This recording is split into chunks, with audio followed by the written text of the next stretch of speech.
ব্রাহ্মণবাড়িয়ার আখাউড়া স্থলবন্দর দিয়ে 7 টন 300 কেজি ইলিশ মাছ ভারতে রপ্তানি করা হয়েছে।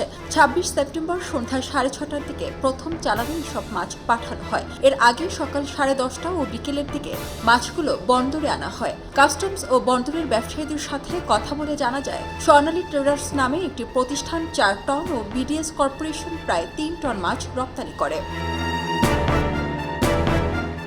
এসব মাছের C&F করে আদনান ট্রেড ইন্টারন্যাশনাল ও ট্রেড লিঙ্ক ইন্টারন্যাশনাল। এ বন্দর দিয়ে প্রায় 200 টন মাছ রপ্তানির সম্ভাবনা রয়েছে বলে জানায় ব্যবসায়ীরা। আখাউড়া স্থলবন্দরের C&F এজেন্টদের আদনান ট্রেড ইন্টারন্যাশনালের স্বত্বাধিকারী মোহাম্মদ আক্তার হোসেন বলেন, শারদীয় দুর্গাপূজা উপলক্ষে সরকার ইলিশ মাছ রপ্তানির যে অনুমতি দিয়েছে, এরই অংশ হিসেবে আখাউড়া দিয়ে পাঠানো হলো। প্রতি কেজি মাছ $10 যাচ্ছে। তবে মাছের দাম নির্ধারণের বিষয়টি জানা নেই। সরকার নিয়ম মেনে মাছ রপ্তানি করা হচ্ছে। 26 সেপ্টেম্বর সন্ধ্যায় প্রথমবারের মতো আখাউড়া স্থলবন্দর দিয়ে ইলিশ মাছ রপ্তানি হয়। প্রথম দিনে 7 টনের বেশি মাছ রপ্তানি হয়েছে। এখন থেকে প্রতিদিনই মাছ যাবে।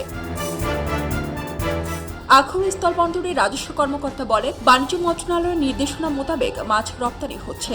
রপ্তানির বিপরীতে জমা হওয়া কাগজপত্র দেখে মাছ যাওয়ার অনুমতি দেওয়া হয়। একটি মাছ 1 কেজি ও 1 কেজির নিচের ওজনের। দেশের 49টি ব্যবসায়ী প্রতিষ্ঠান ইলিশ মাছ রপ্তানির অনুমোদন পেয়েছে। 13 অক্টোবরের আগেই ইলিশ রপ্তানির কার্যক্রম শেষ করতে হবে বলে জানিয়েছে মন্ত্রণালয়।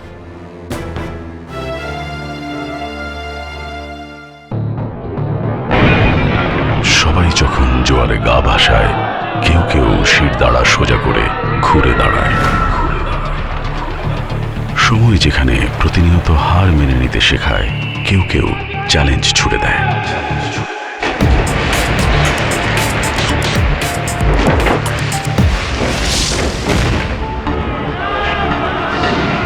পক্ষপাতের ভিড়ে আজ থেকে কোনো পক্ষ নয়, খবর হবে নিরপেক্ষ।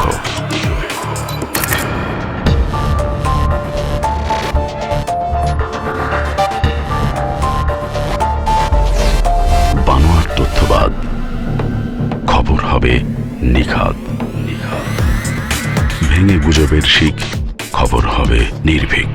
এলো মুক্ত চিন্তার স্বাধীন দৈনিক খবরের কাগজ। এখন খবর হবে নিখাদ, নির্ভীক, নিরপেক্ষ।